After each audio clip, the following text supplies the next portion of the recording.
عليكم يا أخي يا أختي مولاي صل وسلم دائما أبدا على Assalamualaikum warahmatullahi wabarakatuh. Alhamdulillah wassalatu wassalamu ala rasulillah. Segala puji dan puja kehadirat Allah subhanahu wa ta'ala. Juga salawat dan taslim kepada Nabi besar Muhammad sallallahu alaihi wa ala alihi wa sahbihi wasallam. Baik, melanjutkan bahasan kita Sahih Hadis Qudsi. Dan tentu ini ditulis oleh Syekh Syekh Mustafa Al-Adawi. Dan kita sudah membahas asal penulisan atau perintah penulisan dan persaksian, yaitu hadis nomor 124 dari awal kita belajar ya.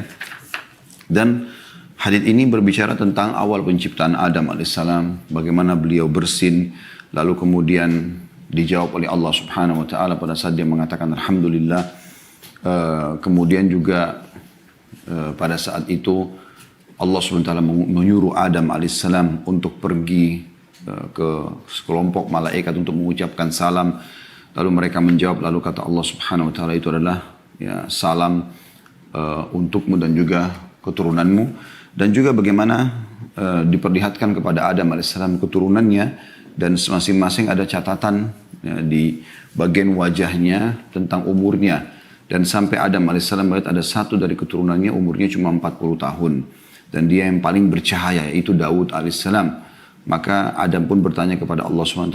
Allah mengatakan Allah telah tentukan 40 tahun. Lalu Adam mengatakan, ya Allah berikanlah dia dari umurku ya, 60 tahun. Maka umur Adam AS ya, diberikan 60 tahun kepada Daud. Sehingga yang tadinya 1000 tahun umur dia itu berkurang. Sisanya 940 tahun. Nah, terakhir penutupannya adalah pada saat malaikat maut datang di umur 940 tahun Adam AS untuk mencabut ruhnya, maka dia pun berbicara dengan malaikat maut, kalau saya diberikan 1000 tahun, maka malaikat maut mengingatkan, engkau telah menghadiahkan 60 tahun umurmu untuk anakmu Daud. Maka pada saat itu sempat terjadi Daud, dalam riwayat ini dikatakan fajahadat dzurriyyatuhu, maka pada saat itu dia coba mendebati malaikat maut, maka keturunannya pun akhirnya banyak yang berdebat. Wa nasiya fanasiyat dzurriyyatu. Kemudian Adam pun melupakan apa yang sudah dia berikan 60 tahun itu kepada Daud alaihi wassalatu wassalam, maka keturunannya pun jadi ada yang lupa ya. Qala famin yawma idzin umira bil kitabi wasyuhud. Maka mulai pada saat itulah diperintahkan agar ada penulisan dan juga persaksian. Nah, ini sudah kita bahas tentunya panjang lebar pada pertemuan yang lalu. Kemudian setelah saya telusuri, ternyata hadis nomor 125 dan 126 itu mirip dengan hadis ini, walaupun tidak sempat kita baca pada pertemuan sebelumnya. Maka saya akan bacakan, lalu kita akan masuk insya Allah ke bahasan kita.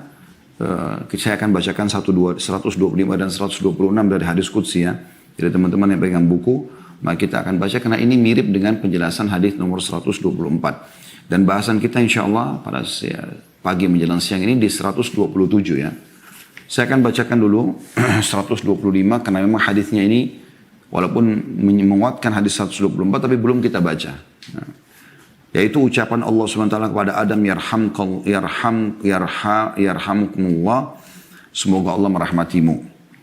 Nomor 125, di sebelahnya ada tulisan sahih dari Anas bin Malik radhiyallahu anhu bahwasanya Rasulullah SAW bersabda, "Lamma nafakhallahu fi Adam ar-ruha, fabalagha ar-ruhu ra'sahu 'atash, faqala alhamdulillahi rabbil alamin, faqala lahu tabaraka wa ta'ala yarhamukullah."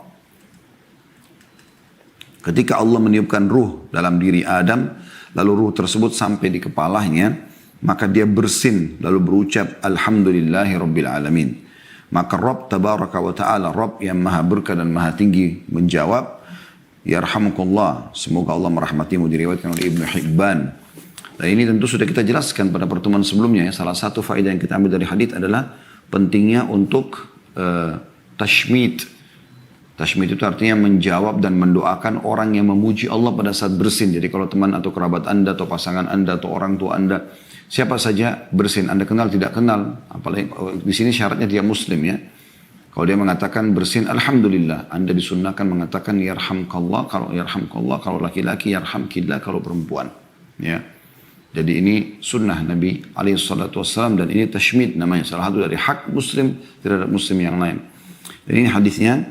Dan ini tentu tidak kita syarahkan lagi karena sudah kita jelaskan. Cuma hadisnya belum dibaca maka saya bacakan. Kemudian juga hadis selanjutnya 126. Disebut dengan sanad sahih judulnya Salam Penghormatan Kaum Muslimin. Ini juga sudah kita ambil pelajaran tentang keutamaan salam ya, pada hadis nomor 124. Saya bacakan hadisnya. Dari Abu Hurairah radhiyallahu anhu bahwa Rasulullah sallallahu alaihi wasallam bersabda, "Khalaqallahu Adam ala suratihi, طوله 60 ذراعا فلما خلقه قال اذهب فسلم على هؤلاء نفر من الملائكة جلوس فاستمع ما يحيونك فإنها تحيتك وتحية ذريتك فقال السلام عليكم فقالوا السلام عليك ورحمة الله فزادوه ورحمة الله فكل من يدخل الجنة على صورة آدم فلم يزل الخلق ينقص بعد حتى الآن." Allah Subhanahu wa ta'ala menciptakan Adam dalam bentuk rupanya. Tingginya 60 hasta. Setelah menciptakannya, Allah berfirman kepadanya, maksudnya Adam 60 hasta tingginya. Sekitar 27,5 meter atau 30 meter ya, kurang lebih seperti itu. Lalu Allah setelah menciptakan mengatakan, "Pergilah, lalu ucapkan salam kepada mereka." Maksudnya segolongan malaikat yang sedang duduk. Kemudian dengarlah salam yang mereka ucapkan kepadamu, maksudnya jawabannya. Sebab itu adalah salammu dan salam keturunanmu. Lalu dia mengucapkan Assalamualaikum. Artinya keselamatan untuk kalian. Adam alaihissalam mengucapkan kepada para malaikat. Mereka pun alaihissalam para malaikat menjawab Assalamualaikum. Assalamualaikum warahmatullah. Keselamatan juga untukmu dan ditambahkan padanya. Dan semoga Allah memberimu rahmat. Mereka menambahkan dengan warahmatullah. Setiap orang yang masuk surga berperawakan Adam. Manusia terus mengecil setelah Adam hingga sekarang. Hadis riwayat Bukhari Muslim. Jadi yang kita tidak beratkan adalah potongan hadis terakhir saja. Yaitu bagaimana Adam AS diciptakan 60 hasta. Sekitar 27,5 meter atau hampir mendekati 30 meter. Ya, tingginya jadi seperti sebuah bangunan besar ya. Kayak building gitu ya. Kemudian kata Nabi SAW manusia terus mengecil. Sampai sekarang maksudnya sampai di waktu beliau hidup.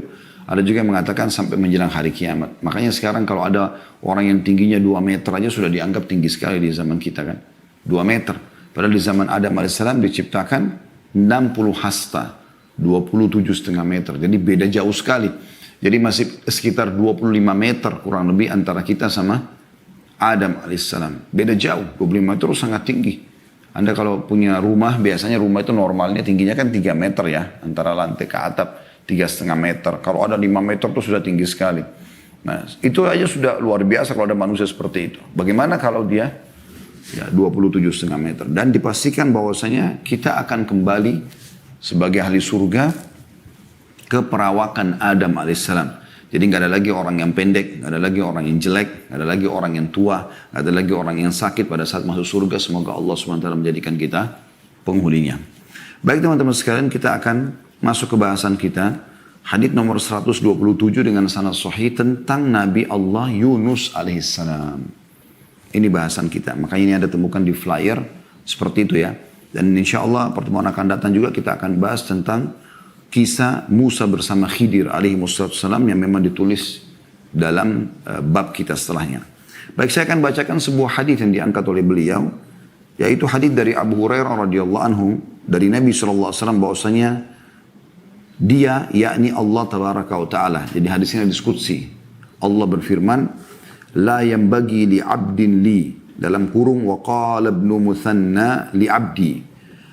Kemudian masuk ke tutup kurung lalu dikatakan ayyakula ana khairum min Yunus bin Matta alaihi salam. Tidak patut bagi hamba milikku kata Allah. Lalu dalam kurung Ibnul Muthanna mengatakan, maksudnya perawi hadis yang menukil dalam sanad hadis dari Abu Hurairah mengatakan bagi hambaku. Jadi bisa ada dua riwayat li abdin li au li abdi. Hamba milikku atau hambaku kata Allah SWT. Tidak layak bagi hambaku yang mengatakan aku lebih baik daripada Yunus bin Matta alaihi salatu wassalam. Hadis riwayat Muslim dan Bukhari. Jadi hadis ini setelah saya lihat judulnya dan saya baca hadisnya, Ternyata memang hadits ini berbicara tentang Nabi Yunus alaihissalam. Tepatnya keutamaan Yunus alaihissalam. Dan kita akan ambil insya Allah 2 buah pelajaran dari hadits ini yang akan kita rincikan. Semoga Allah berkahi dan ikhlaskan niat kita dan memberikan sebagai ilmu tambahan buat kita. Yaitu tentang kisah Yunus alaihissalam dan juga tentang masalah pentingnya tawadhu, merendah di dalam Islam. Baik teman-teman sekalian, saya akan coba bacakan dulu beberapa hadis ya, selain hadis qudsi ini yang mirip dengan hadis ini, yaitu hadis yang diriwayatkan Imam Bukhari. Kalau ada yang mau catat silakan, di nomor 3412 ya. Imam Bukhari meriwayatkan di nomor 3412 dan Imam Ahmad meriwayatkan di jilid 1 halaman 390. Imam Ahmad jilid 1 halaman 390, juga beliau ulangi di 440, beliau juga ulangi di 443. Yang bunyinya kata Nabi SAW, jadi hadis ini sahih riwayat Bukhari. La yanbaghi li 'abdin an yaqul ana khairu min Yunus ibn Matta. Tidak layak dan tidak boleh sebenarnya bagi seorang hamba mengatakan aku lebih baik daripada Yunus bin Matta. Ya, Nabi Yunus AS sama ayahnya Matta. Juga dalam hadis yang lain, ya, diriwayatkan juga oleh Bukhari dengan nomor yang sama 3412, jadi dari satu nomornya dan beberapa riwayat yang beliau nukil. Namun ini juga diriwayatkan oleh Imam Muslim di nomor 2377. Dan Imam Ahmad mengulangi hadis ini di banyak sekali ya, di halaman-halaman musnad beliau, di jilid 1 halaman 242, 245, 292, 342, 348, dan juga Abu Daud sebutkan di nomor 4669. Intinya diriwayatkan oleh Bukhari, Muslim dan Imam Ahmad juga Abu Daud. Sabda Nabi SAW, "Ma yanbaghi li 'abdin an yaqula inni khairum min Yunus bin Matta." Tidak layak bagi seorang hamba mengatakan aku lebih baik daripada Yunus bin Matta. Jadi ini lafaz-lafaz riwayat ya. Abu Hurairah menukil, ini kebetulan saya ambil dari Sahih kisah Nabi, kisah Anbiya, dan ini diambil dari kitab Sahih Bukhari tentang perkataan permasalahan ini ya. Abu Hurairah meriwayatkan bahwa seorang muslim menampar seorang Yahudi dan yang mengatakan Yahudi ini tidak demi zat yang telah memilih Musa atas semua manusia. Maka karena kejadian itu Nabi SAW menyebutkan hadis di atas. Tidak layak bagi seorang hamba mengatakan bahwasanya aku lebih baik daripada Yunus bin Matta. Dan ini pernyataan yang luar biasa ya. Bagaimana harusnya seseorang memahami masalah ini. Nanti kan kita jelaskan di sini. Kemudian Imam Bukhari berkata, dan aku tidak mengatakan bahwa ada seseorang yang lebih baik daripada Yunus bin Matta. Hadis riwayat Bukhari di nomor yang tadi sama, kurang lebih 4 nomor setelahnya, 3416. Dan Muslim juga meriwayatkan di 2376. Baik teman-teman sekalian, hadis ini menyebutkan kepada kita tentang keutamaan Nabi Yunus alaihissalam. Bagaimana beliau alaihissalatu wassalam memiliki kedudukan yang sangat tinggi di sisi Allah subhanahu wa ta'ala.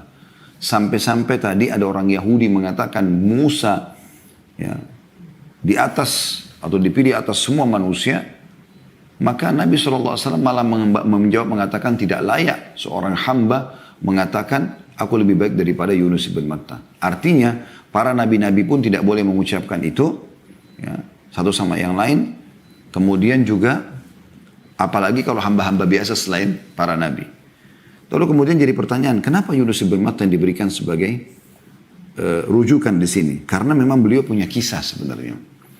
Kisah Nabi Yunus alaihissalam ini, beliau diutus oleh Allah subhanahu wa ta'ala ke negeri Nainawah namanya di wilayah Irak. Ya. Kalau sekarang di utara Jazirah Arab, ya, di ujung Arab Saudi perbatasan dengan Irak. Ya. Tentu wilayah ini masuk dalam berpenduduk di waktu-waktu kita sekarang. Namun tepatnya di mana titiknya mereka itu masih butuh penelusuran lebih jauh ya. Intinya pada saat itu mereka menyembah berhala. Lalu kemudian Allah subhanahu wa ta'ala mengutus Yunus alaihissalam bukan dari wilayah mereka datang mendakwahi mereka. Terus saja Yunus AS mendakwahi mereka agar jangan menyembah berhala, jangan berbuat syirik. Namun mereka menolak dakwah Nabi Yunus AS. Sampai akhirnya Nabi Yunus memohon kepada Allah Subhanahu Wa Taala agar dipindahkan lokasi dakwah. Jangan orang ini menolak gitu. Ya. Kemudian mengancam mereka sambil mengatakan, kalau kalian tidak meninggalkan penyembahan berhala ini dan tidak beriman kepada Allah Subhanahu Wa Taala, akan datang siksaan Allah dalam 3 hari ini. Sambil menunggu izin dari Allah Subhanahu Wa Taala, Nabi Yunus mengambil inisiatif untuk meninggalkan wilayah Nainawah, dan sudah menjadi sebuah peraturan dari Allah Subhanahu Wa Taala kepada para nabi-nabi, mereka tidak boleh meninggalkan lokasi walaupun mereka sampai dibunuh. Kasus Nabi Yahya alaihissalam yang dibunuh oleh kaumnya sendiri, gitu kan? Jadi memang mereka membunuh, bahkan di antara Bani Israel banyak yang membunuh nabi-nabi mereka walaupun tidak semua disebutkan namanya. Tapi yang paling nyata adalah kisah Yahya alaihissalam. Ya, sebuah mukjizat Allah SWT kepada ayahnya Zakaria yang sudah sangat tua 100 tahun lalu kemudian memiliki anak Yahya yang Allah jadikan sebagai nabi. Mereka bunuh. Intinya teman-teman sekalian, Nabi Yunus alaihissalam ini meninggalkan wilayah itu. Meninggalkan wilayah Nainawah dengan niat baik sebenarnya. Dia ingin mencari lokasi dakwah yang baru sambil menunggu wahyu turun. Maka karena itu Allah Subhanahu Wa Taala menghukumnya walaupun dia niatnya baik. Maka dia pun jalan naik di atas sebuah kapal. Akhirnya kapal itu dihantam dengan ombak yang besar, dan pada saat ombak itu menggoyangkan kapal tersebut, maka kapten kapalnya mengatakan kita harus mengurangi beban di kapal. Lalu dibuang-buangilah barang, ternyata masih belum bisa juga. Akhirnya diundilah nama siapa kira-kira di antara mereka yang akan turun dari kapal. Ya. Tepatnya pada saat itu memang di tengah lautan, mereka harus mengurangi beban, gitu kan. Maka mereka mengundi, ternyata dalam undian itu Yunus alaihissalam ya, yang keluar namanya. Karena semua nama penumpang ditulis di atas sebuah kayu atau batu, kemudian diundi, diacak, keluar nama Nabi Yunus. Yang kedua juga begitu, yang ketiga juga begitu. Akhirnya setiap kali keluar nama Nabi Yunus, mereka mengatakan salah satunya, kami tahu ini Nabi Allah. Mungkin ya, coba ulangi, kalau ada selain dari dia kita akan coba ya. Karena mereka juga mendengar Nabi Yunus alaihissalam di lokasi Nainawah gitu kan. Tapi memang perlu kita garis bawahi teman-teman sekalian, nabi-nabi sebelum Nabi Muhammad SAW diutus khusus untuk kaumnya. Khusus untuk kaumnya. Ya, jadi dia kalau berdakwah di Nainawah, Nabi Yunus tidak punya kewajiban untuk berdakwah di lokasi lain. Ya, satu-satunya nabi dan rasul yang Allah utus untuk seluruh alam semesta hanya Muhammad alaihi wassalatu wassalam. Hanya Nabi Muhammad SAW. Ini nabi yang paling mulia, yang Allah mengatakan, "Wa ma arsalnaka illa rahmatan lil alamin." Kami tidak utus ke Muhammad kecuali rahmat bagi seluruh alam semesta, gitu kan? Jadi Nabi Yunus SAW ada yang tahu dia nabi, gitu kan? Kemudian Nabi Yunus mengatakan mungkin ini peringatan dari Allah karena dia meninggalkan wilayah Nainawah, dia merasa bersalah, akhirnya dia pun berdiri di pinggir kapal, lalu dia loncat dengan hikmah Allah SWT. Allah mengutus kepadanya ikan besar yang masyhur, lalu menelannya. Nah, pada saat ditelan oleh ikan tersebut, ya, dengan hikmah Allah Subhanahu Wa Taala dia tetap terjaga dalam perut itu dan dia memperbanyak tasbih. Ada beberapa riwayat tapi lemah riwayat ini, bahwasanya Yunus AS mendengarkan tasbih, ya, yang ya, hewan-hewan laut yang ada di situ. Lalu dia bertanya, apa ini? Lalu kemudian disampaikan kepadanya oleh Allah Subhanahu Wa Taala melalui para malaikat, kalau itu adalah tasbihnya makhluk yang ada di laut. Maka dia pun bertasbih. Gitu kan? Dia pun bertasbih sampai akhirnya Allah SWT keluarkan dia. Tapi yang jelas dari umumnya ayat akan kita bacakan sebentar lagi insyaAllah, yaitu dia bertasbih kepada Allah Subhanahu Wa Taala. Dan ada riwayat sahih Nabi SAW mengatakan siapa yang membaca tasbihnya Yunus alaihissalam itu, atau nama lainnya Dhannun, ya, nama lain Yunus alaihissalam Dhannun, yaitu la ilaha illa anta subhanaka inni kuntu minadh dhalimin, maka akan diijabah doanya.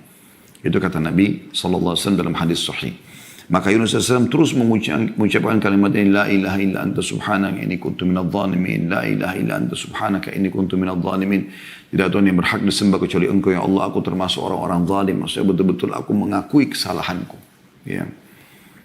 Maka pada saat itu pun Allah Subhanahu Wa Taala mengizinkan dia dimuntahkan oleh ikan tersebut ke sebuah tanah yang tandus. Kemudian Allah Subhanahu Wa Taala mengaruniakan kepada dia ada pohon dari yaktin atau buah labu, kemudian dia memperkuat dirinya dengan buah tersebut, ya. Ada juga beberapa athar menukil bahwasanya Allah Subhanahu wa taala mengaruniakan dia seekor sapi yang punya susu yang baik, lalu dia memperkuat dirinya dengan susu tersebut. Intinya pada saat itu Allah Subhanahu wa taala memerintahkan dia agar kembali ke Nainawa untuk mendakwahi mereka. Ya, dan disebutkan di situ dalam ayat Quran yang akan kita baca insya Allah, jumlah mereka 100.000 atau lebih dari 100.000 warga atau masyarakat ya. Dan pada saat Nabi Yunus SAW meninggalkan, sementara Allah Subhanahu Wa Taala memberikan didikan kepada nabinya yang mulia ini, Yunus SAW, maka penduduk Nainawa di dalam hari-hari Nabi Yunus pergi itu, mereka kedatangan siksa Allah Subhanahu Wa Taala, dalam arti kata sudah ada tanda-tanda langit gelap, hujan turun segala macam, dan akhirnya sampai Subhanallah mereka taubat. Pada saat mereka lagi kocar kacir, ya, mereka lagi mau melarikan diri, maka kepala suku mereka menenangkan dan akhirnya mengajak semuanya untuk bertaubat. Ya, mereka semua bertaubat kepada Allah Subhanahu Wa Taala, menyatakan beriman, maka Allah pun menghilangkan siksaan tersebut. Ya, Allah pun menghilangkan siksaan tersebut dan akhirnya mereka menyatakan beriman kepada Nabi Yunus, bahkan mereka memohon agar Allah Subhanahu Wa Taala mengembalikan Yunus kepada mereka. Alaihi wassalatu wassalam. Intinya Yunus SAW kembali dan akhirnya mereka beriman kepadanya. Nah, di sini teman-teman sekalian, dari kisah ini kita akan coba juga kuatkan dengan baca. Silakan nanti dibuka. Saya berharap teman-teman buka handphonenya, aplikasi Al-Quran maksud saya, di handphone. 3 surah ya, surah Shaffat, ada surah Anbiya dan surah Yunus. Ya, yang jelas ada 1 surah dalam Al-Quran yang Allah berikan nama Yunus alaihissalam. Dan ini pasti punya kedudukan tersendiri ya. Seperti ada surah Muhammad, ada surah Yusuf, ada surah Ibrahim ya. Ini semua ada surah Hud. Ya. Tidak semua nabi-nabi Allah gunakan namanya. Ada umumnya nabi-nabi seperti Sulaiman alaihissalam terkenal. Daud alaihissalam terkenal. Musa alaihissalam terkenal. Tapi tidak ada nama surah untuk nama mereka. Yunus alaihissalam punya nama digunakan. Ya, Yunus. Padahal sebenarnya kalau kita lihat surah Yunus, ya, itu dalam Al-Quran, nanti kita akan baca insya Allah. Hanya ada 1 ayat yang menyebutkan tentang Yunus alaihissalam di situ. Tepatnya ayatnya ke-98. Nanti kita akan baca insya Allah. Namun saya ajak teman-teman untuk membuka surah Shaffat dulu. Surah nomor 37 ayat 139 sampai 148. Saya ulangi lagi, surah Shaffat surah nomor 37 ayat 139 sampai 148. Baik, saya juga akan buka di aplikasi di handphone insya Allah. Sekali lagi ya, surah nomor 37 As-Shaffat ya. Ayatnya itu 139 kita akan baca insya Allah sampai 138. Saya akan bacakan insya Allah. A'udhu billahi minasyaitonir rajim. 139-nya surah Shaffat. Wa inna Yunusa laminal mursalin. Sesungguhnya Yunus benar-benar salah satu seorang rasul. Ya, salah satu seorang rasul. Jadi dipastikan memang dia adalah utusan Allah Subhanahu wa taala. Dan tentu nanti akan kita sebutkan teman-teman sekalian, untuk menjadi utusan Allah ini punya kelebihan. Allah SWT pilih mereka khusus. Bukan semuanya orang gitu. Yang paling suci hatinya, ya, yang paling sempurna fisiknya, yang paling sempurna jalur nasabnya. Bahkan mereka terkenal tidak pernah berbohong dalam hidup mereka. Orang yang paling bersih. Ayat 140-nya Allah mengatakan, إِذْ أَبَقَ إِلَى الْفُلْكِ الْمَشْهُونَ. Ingatlah. Makna ingat dalam Al-Quran, maksudnya pelajarilah ya. Ketika ia lari ke kapal yang penuh muatan. Sudah saya kisahkan tadi ya. Kenapa dia lari ke kapal tersebut. Meninggalkan Nainawa. Kemudian 141-nya. Pada saat ombak menghantam kapal. Fasahama fakana minal mudhadhin. Kemudian ia ikut berundi. Lalu dia termasuk orang-orang yang kalah dalam undian. Maksudnya undian di sini bukan undian judi ya. Tapi berundi dalam arti kata siapa di antara mereka yang dilempar dari kapal. Maka ditaruhlah nama-nama orang, ditulis di atas sebuah wadah kayu atau batu. Kemudian diacak. Dari semua orang-orang yang di atas kapal, maka keluarlah namanya Yunus alaihi salatu wassalam. 142-nya, faltakamahul hutu wa huwa mulim, maka ia ditelan oleh ikan besar dalam keadaan tercelah. Ya. Artinya pada saat itu dia menyadari dia harus yang loncat, maka dia pun loncat, belum sampai ke air sudah ditelan oleh ikan yang loncat langsung menelannya. Seperti itulah. Dan tercelah artinya betul-betul dia sangat lemah, tidak bisa melawan. Apa yang dia bisa lakukan di dalam ikan tersebut. Dan umumnya orang kalau sudah masuk dalam ikan seperti ini, bisa remuk tulang-tulangnya, bisa hancur semua. Bisa dikena gigi taringnya yang tajam. Gitu kan. 143-nya, falaula annahu kana minal musabbihin. Maka kalau sekiranya dia tidak termasuk orang-orang yang banyak mengingat Allah. Dan ini teman-teman pelajaran penting. Makin ada masalah Anda hadapi, harusnya makin dekat dengan Allah. Itu solusi terbaik. Makin banyak berzikir, berdoa, bertaubat. Itu yang dilakukan oleh Yunus alaihissalam. Dan ini solusi terbaik untuk mengembalikan nikmat Allah kepada kita. Karena setelah Nabi Yunus alaihissalam bukan minta agar diberikan kesehatan, ya dikeluarkan dari ikan, mulut ikan. Ya, bukan itu. Atau diberikan keselamatan. Dia hanya mengakui kesalahannya. Maka dengan itu Allah subhanahu wa ta'ala mengeluarkan dia dari mulut ikan tersebut. Allah sehatkan badannya. Berikan dia tumbuh-tumbuhan. Tadi yang saya katakan labu. Kemudian juga ada sapi yang memiliki susu yang dia pernah dia minum. Lalu kemudian dia kembali sementara kaumnya sudah beriman kepadanya. Kan gitu. 144-nya Allah mengatakan la labitha fi batnihi ila yaumi yub'atsun. Maka niscaya dia akan tetap tinggal di perut ikan itu sampai hari berbangkit. Allah subhanahu wa ta'ala akan kekalkan dia di dalam perut ikan tersebut sampai hari kiamat. Pada saat hari kiamat ikan itu pun mati karena semua akan mati menjelang hari kiamat. Maka pada saat itu pun Yunus AS baru bisa terlepas dari perut ikan. Kalau dia bukan termasuk orang yang banyak bertasbih. Dan ingat tasbihnya sudah disebutkan dalam riwayat sahih adalah kalimat la ilaha illa anta subhanaka inni kuntu minadh dhalimin. Jadi pengakuan terhadap dosa kalau dia berbuat zalim. Gitu kan. Lalu 145-nya karena dia banyak bertasbih, fanabadnahu bil ara'i wa huwa saqim. Kemudian kami lemparkan dia ke daerah yang tandus sedang dia dalam keadaan sakit. Kemana enggak sakit? Tentu tidak ada kejelasan tepatnya riwayat berapa lama dia di dalam perut alaihissalam di dalam perut ikan itu. Tapi jelas dalam beberapa menit saja atau jam saja sudah cukup orang untuk remuk di dalam perut ikan yang besar dalam lautan, terombang-ambing di dalam situ. Ya, tidak ada yang bisa dipegangin. Belum lagi ikan itu main telan juga ikan-ikan yang lain, ya, hewan-hewan yang lain yang dia makan, gitu kan. Dan tentu juga tidak disebutkan jenis ikannya seperti apa ya. Tentu banyak riwayat yang lemah berhubungan dengan masalahnya, tapi tidak kita bahas. Ya. Kemudian 146-nya wa ambatna alaihi syajaratan min yaqtin, lalu kami tumbuhkan pada saat kami lemparkan dia dari mulut ikan di tanah tandus tadi di padang pasir itu, dan kami tumbuhkan untuk dia sebatang pohon dari jenis labu. Dan ini sudah saya jelaskan di tema kita, teman-teman bisa ikuti insyaallah di playlist YouTube ada corona dan solusinya dalam Islam. Itu kita bahas salah satu yang makanan terbaik adalah yaqtin, labu itu. Yang sudah kami praktikin waktu itu sama Akhrido jazakallahu khair. Chef kami yang ada di Resto Ajwad itu untuk membuatkan ada jus labu, ya ada sup labu, itu sangat bagus diambil daripada hikmah kejadian ini tentunya.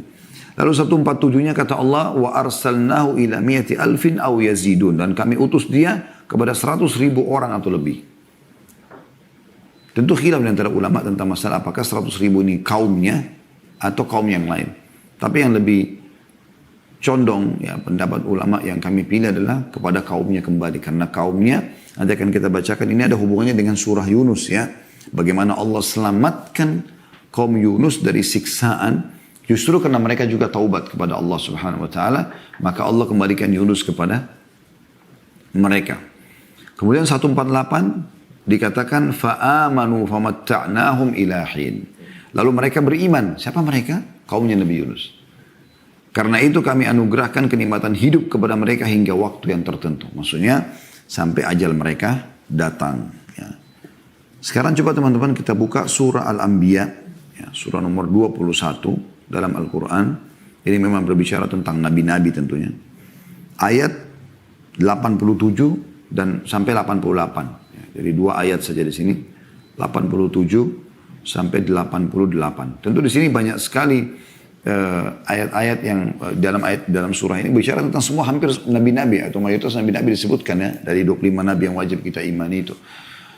Tapi di sini di ayat 87 88 dua ayat ini khusus bicara tentang Yunus alaihissalam. Saya bacakan Al-Anbiya sekali lagi surah nomor 21 ayat 87 dan 88. A'udzu billahi minasyaitonir rajim wa dhannuni idz dhahaba mughadiban fa dhanna an lan naqdir alayhi fanada fi dhulumati an la ilaha illa anta subhanaka inni kuntu minadh dhalimin. Dan ingatlah kisah Dhannun atau Dhunnun. Ini nama lainnya Nabi Yunus alaihissalam. Dan saya sudah bilang kalau bahasa ingat dalam Al-Quran berarti pelajarilah. Ya, karena kita tidak mungkin ingat kalau kita tidak pelajari kan gitu. Ketika ia pergi dalam keadaan marah. Dia marah sama siapa? Sama kaumnya karena tidak mau beriman. Lalu ia menyangka bahwa kami tidak akan mempersempit atau menyulitkannya. Karena dia meninggalkan lokasi sebelum datang izin. Ya. Maka ia menyeru dalam keadaan sangat gelap. Di mana ini? Di perut ikan. Ya. Dia mengatakan bahwa tidak ada Tuhan selain engkau maha suci, engkau sungguhnya aku termasuk orang-orang zalim. Sudah kita jelaskan, zikir ini luar biasa. Pengakuan dosa kepada Allah itu sudah cukup menjadi penyebab kembalinya nikmat-nikmat. Ya. Lalu Allah mengatakan ayat 88-nya fastajabna lahu wa najjaynahu minal gham wa kadzalika nunjil mu'minin. Maka kami telah memperkenankan doanya dan menyelamatkannya dari kedukaan dan demikianlah kami selamatkan orang-orang beriman. Ya, karena dia bertaubat maka Allah selamatkan dia. Yang terakhir teman-teman kita ke surah Yunus, surah nomor 10 dalam Al-Quran. Dan kita akan baca ayat 98. Nah ini cuma satu ayat saja ya. Ini tentang bagaimana penduduk Nainawa Allah selamatkan karena beriman. Ya. Bunyi a'udzubillahi minasyaitonirrajim falaula kanat qaryatun amanat fanafa'aha imanuha illa qauma yunus lamma amanu kashafna anhum adzabal khizyi fil hayatid dunya wa matta'nahum ila hin. Dan mengapa tidak ada penduduk satu kota yang beriman lalu imannya itu bermanfaat kepadanya selain kaum Yunus. Jadi umumnya orang-orang yang kafir seperti kaum Lut, ya, kaumnya Nabi Ibrahim, ya, Namrud, kemudian kaum Nabi Musa, Fir'aun, ya, banyak kaum-kaum yang subhanallah Allah ceritakan kaumnya Nabi Shu'aib di Madian, kaum Nabi Saleh, ya, di Madain Saleh, mereka kufur kepada Allah SWT. Tapi mereka tetap bertahan dengan kufurannya sampai hanya azabnya Allah itu menimpa mereka. Nah, kaum Nabi Yunus berbeda. Pada saat mereka sudah melihat tanda-tanda itu, mereka segera kembali kepada Allah Subhanahu wa taala pada saat itu. Maka akhirnya Allah mengatakan, tidak ada keimanan satu kota bermanfaat kecuali kaumnya Nabi Yunus. Ini satu-satunya berarti kaum yang Allah selamatkan yang tadinya akan datang azab kepada mereka. Kenapa? Karena mereka beriman, ya. Mereka taubat pada saat itu. Tak kala mereka kaum Yunus beriman, mereka langsung sujud minta kepada Allah Subhanahu wa taala agar diberikan kesempatan beriman. Maka kami hilangkan dari mereka azab yang menghinakan dalam kehidupan dunia dan kami beri kesenangan kepada mereka sampai waktu tertentu. Dan subhanallah, ayat ini teman-teman yang menjadi saksi bahasan kenapa dinamakan surah Yunus. Karena nama Yunus alaihissalam disebutkan di sini. Walaupun ayat-ayat yang lain sudah tidak berbicara lagi tentang Yunus alaihissalam. Ya. Baik teman-teman sekalian, kita masuk ke poin penting dalam masalah ini. Masih dalam, atau saya mungkin tadi mengatakan 2 pelajaran, saya jadikan 3 pelajaran ya. Jadi yang pertama ini kisah sebenarnya, kisah Yunus alaihissalam. Yang kedua adalah kedudukan para nabi-nabi sendiri, kedudukan para nabi-nabi sendiri. Baik, teman-teman sekalian, nabi-nabi ini memang adalah pilihan-pilihan Allah Subhanahu wa taala. Mereka pilihan Allah Subhanahu wa taala. Mereka memang orang-orang yang terpilih dan keistimewaannya luar biasa gitu. Luar biasa keistimewaan mereka. Ya. Di antara yang bisa kami simpulkan dari keistimewaannya para nabi-nabi itu. Yang pertama, kalau ada yang mau catat tentu silahkan. Ya. Allah Subhanahu wa taala memilih para rasul dan nabi yang memiliki fisik dan paras wajah lebih daripada manusia biasa. Dan Allah Subhanahu wa taala telah menggambarkan tentang kisah Yusuf alaihissalam, bagaimana dalam surah Yusuf, ya, Allah SWT menggambarkan bagaimana para wanita Mesir tertarik pada dia dengan ketampanannya sampai akhirnya memotong jari-jari mereka dan tidak sadar kalau sedang dipotong, yang dipotong adalah jari mereka. Anda bisa kembali kepada surah Yusuf. Begitu juga dengan bagaimana Allah gambarkan kekuatan fisik yang Allah berikan kepada Musa AS pada saat mengangkat batu sendirian di wilayah Madian yang tadinya harus diangkat dengan 10 orang. Ya. Nah, ini contoh, dan bagaimana juga itu digambarkan kepada Nabi tentang Nabi SAW. Ka'ab bin Malik radhiyallahu anhu berkata bagaimana beliau mengatakan bahwasanya saya pernah melihat bulan purnama sangat indah dan saya tertarik sampai tidak mau mengalihkan pandangan mata saya, dan kebetulan itu di depan rumah Nabi SAW. Kemudian tiba-tiba terdengar suara pintu rumah Nabi SAW. Saya pun mengarahkan wajah saya ke rumah Nabi. Ternyata Nabi lagi keluar SAW. dan beliau baru selesai mandi menyisir rambutnya dengan rapi, maka saya temukan Nabi lebih indah daripada bulan itu. Ya. Bagaimana juga Ali bin Abi Thalib mengatakan kalau kami sedang mengalami tekanan dalam peperangan, medan perang, maka kami semua berlindung di belakang Nabi SAW. Jadi Allah berikan kelebihan mereka. Juga Allah Subhanahu Wa Taala itu bisa kita bahasakan yang pertama ya, Allah berikan kelebihan fisik dan juga paras wajah ya. Yang kedua Allah mengaruniakan mereka akhlak yang mulia. Ya. Jadi para nabi-nabi ini terjaga semuanya dari akhlak-akhlak yang buruk. Ya. Anda bisa kembali ke kajian sirah nabawi kami sudah sebutkan itu. Bagaimana Nabi Muhammad SAW sebelum diutus menjadi nabi, itu beliau sendiri memang tidak pernah bisa untuk melakukan perbuatan-perbuatan yang tanda kutip akan dianggap tercela. Seperti pernah dalam sebuah kisah saya sebutkan waktu itu, dan dinukil dalam beberapa buku sirah, ya, tentang bagaimana Nabi Muhammad SAW waktu sedang mengembala kambing. Teman-teman pada cerita, teman pengembala kambing yang lain, kalau ada acara perkawinan di sana dan ada begini dan begitu. Dan kebetulan acara perkawinan mereka sudah tahu ada perempuan menari, ada musik-musik gitu kan. Maka Nabi Muhammad SAW mengatakan, saya coba akan melihatnya. Ini sebelum masa kenabian. Namun subhanallah beliau tertidur. Ya, di hari kedua juga begitu, sampai hanya beliau di hari ketiga mengatakan, kalau begitu memang saya tidak akan pernah melihat acara seperti ini. Jadi Allah SWT menjaga mereka. Jalurnya tuh, jalur nasabnya, mereka terjaga dengan akhlak yang mulia. Makanya Allah memuji Nabi Muhammad SAW, wa innaka la'ala khuluqin azim. Maksudnya kau memiliki akhlak yang mulia. Dan ini semua tentu tujuannya supaya mereka bisa menyampaikan dakwah yang benar.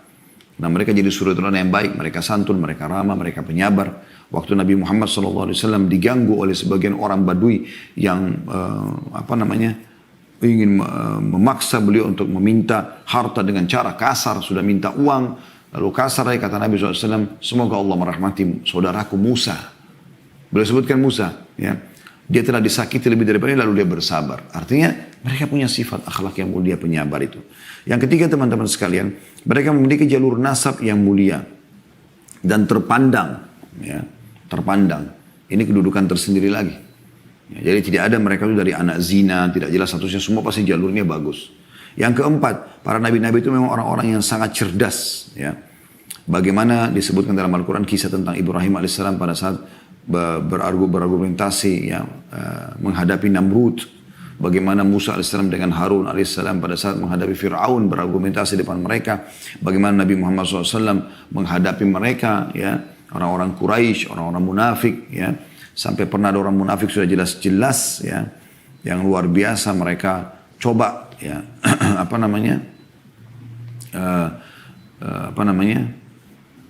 coba untuk menjelek-jelekkan Nabi SAW dan para sahabat. Ada Umar bin Khattab, ada Khalid bin Walid pernah menghunuskan pedang sambil mengatakan, ya Rasulullah izinkan saya menebas lehernya orang munafik ini. Maka kata Nabi SAW, jangan, nanti apa yang akan dikatakan orang Muhammad membunuh teman-temannya. Jadi beliau punya retorika yang luar biasa dalam menghadapi orang-orang seperti ini. Yang kelima teman-teman sekalian, para nabi-nabi diberikan wahyu dan tidak diberikan kepada manusia biasa. Nah, ini keutamaan tersendiri, ya. Yang keenam, mereka terjaga dari semua dosa-dosa. Ya. Kemudian yang ketujuh, pada saat tertidur hati mereka tetap terjaga. Berbeda dengan manusia biasa, kalau tidur maka mereka sudah melupakan yang lain. Ya. Makanya Nabi SAW mengatakan tidak ada seorang nabi pun yang mau meninggal kecuali Allah tawarkan kepada dia. Apakah dia ingin dipanjangkan umurnya, termasuk beliau SAW. Ya, pada saat beliau mau wafat, dinukil dalam beberapa riwayat yang sahih, kalau beliau ditawarkan untuk dipanjangkan umur sampai menjelang hari kiamat sambil memimpin dunia, atau beliau memilih untuk kembali kepada Allah SWT, maka beliau mengucapkan bari rafiqul a'la sambil menuju ke langit. Maksudnya dia lebih memilih untuk kembali kepada Tuhannya sallallahu alaihi wa ala alihi wa sahbihi wasallam. Yang kedelapan, pada saat nyawa mereka mau dicabut, maka Allah berikan pilihan. Ini keutamaan tersendiri tentunya, ya. Ya. Sudah saya ceritakan tadi. Yang kesembilan, jasad mereka tidak dimakan oleh tanah, tidak hancur. Kemudian yang kesepuluh, mereka mewariskan, ya, ilmu. Dan mereka tidak mewariskan harta. Makanya Nabi SAW mengatakan, al-ulama warathul anbiya. Sesungguhnya para ulama pewarisnya para nabi. La yuwarithu dinar wala dirham. Dan para nabi-nabi tidak pernah mewariskan dirham dan dinar. Wa innama warathul ilm. Tapi mereka mewariskan ilmu. Faman akhadha bihadzin wafir. Siapa yang berhasil mengambil ilmu dari para nabi itu, maka dia telah mendapatkan banyak sekali keberuntungan dalam hidup. Kemudian juga kelebihan yang lain yang saya lupa tadi, mungkin 10 atau 11 ya, dimakamkan di tempat mereka wafat. Makanya Nabi SAW mengatakan, ya, tidak ada setiap nabi-nabi yang meninggal maka akan diwafatkan di tempat mereka meninggal. Makanya Nabi SAW dikubur di kamar Aisyah karena meninggal di situ. Alaihi salatu wassalam. Kemudian juga yang ke-12 ya mungkin ini. Para nabi-nabi dan rasul khusus dari kalangan laki-laki, tidak ada perempuan. Semua laki-laki. Kemudian yang ke-13 adalah mereka adalah orang-orang yang merdeka dan bukan budak. Jadi tidak ada mantan budak segala macam. Kalau ulama ada. Atha bin Abi Rabah, ya, itu dari mantan budak. Bahkan para sahabat Nabi ada. Seperti Salman Al-Farisi, Bilal bin Rabah, Suhaib Ar-Rumi. Ini semua dulu bekas-bekas budak, tapi hanya mereka merdeka, gitu kan. Tapi para nabi-nabi tidak ada seperti itu. Yang ke-14, doa para nabi diijabah oleh Allah Subhanahu wa taala. Ya. Jadi doa-doa mereka mustajab. Maka Nabi SAW mengatakan semua nabi-nabi punya doa pamungkas. Dan aku simpan doaku itu untuk umatku di hari kiamat nanti. Ini luar biasa gitu kan. Oleh karena itu Nabi SAW punya kedudukan yang sangat tinggi gitu. Juga ditambahkan oleh para ulama tentang masalah mungkin yang ke-15 ya. Para nabi-nabi tidak mimpi basah. Maksudnya tidak pernah mimpi junub. Ya. Karena ini berasal dari syaitan umumnya. Ya. Dan siapapun yang mimpi nabi, maka dan mimpi-mimpi mereka semua benar. Kalau nabi mimpi berarti benar. Bukan seperti kita digoda oleh syaitan. Seperti contoh Nabi Ibrahim AS pada saat mimpi menyembelih anaknya Ismail dalam Al-Quran diceritakan. Itu mimpi benar. Dan Allah mengatakan, Qad saddaqta ar-ru'ya. Hai Ibrahim, kau telah mempercayai mimpi itu. Bagaimana Yusuf AS di kecilnya mimpi melihat matahari, bulan, bintang, sujud kepadanya. Dan itu benar. Ya. Bagaimana Nabi Muhammad SAW mimpi berulang-ulang kali. Banyak beliau mimpikan. Maka itu juga termasuk mimpi-mimpi yang benar. Nah, ini keutamaan-keutamaan para nabi. Makanya kita teman-teman tidak boleh jadi seorang da'i, kemudian kita menganggap diri kita lebih baik daripada Yunus ibn Matta. Karena Nabi Yunus meninggalkan lokasi dakwah lalu Allah hukum. Tidak boleh sama sekali kita membahasakan itu.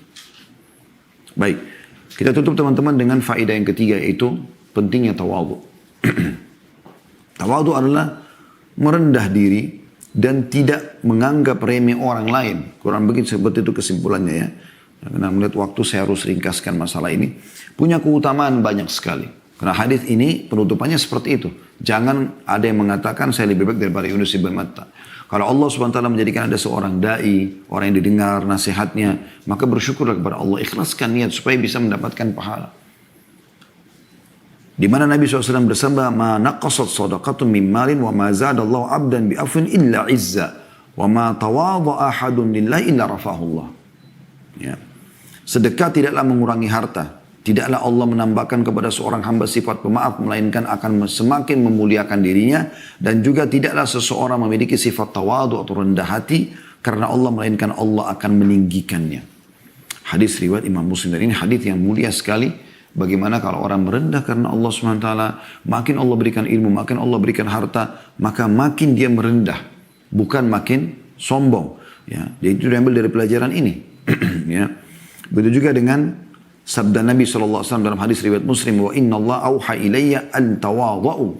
Allah mewahyukan kepadaku agar kalian semua saling bertawadhu, hatta la yafkhar ahadun ala ahadin wa la yabghi ahadun ala ahad.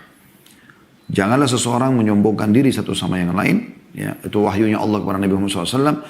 Dan jangan juga Allah mewahyukan kepadaku agar kalian semua memiliki sifat tawadhu, merendah, gitu kan.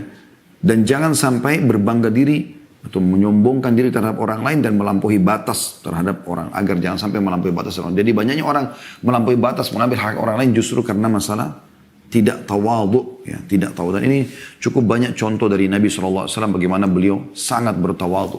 Sangat bertawadhu. Baik teman-teman sekalian, mohon maaf ini karena sudah masuk waktu ya duhur. Ada pertanyaan-pertanyaan yang masuk, saya belum bisa membaca pertanyaan ini. Yang saya harapkan adalah teman-teman bisa mengambil pelajaran dari sini. Tentu kita tidak mungkin menunda sholat kita karena kita juga akan mengejar awal waktu. Sekali lagi saya mohon maaf karena belum bisa membaca pertanyaan pada kesempatan ini. Semoga insya Allah di lain waktu kita bisa membaca itu. Subhanakallahumma bihamdika asyhadu an la ilaha illa anta astaghfiruka wa atubu ilaik. Wassalamualaikum warahmatullahi wabarakatuh.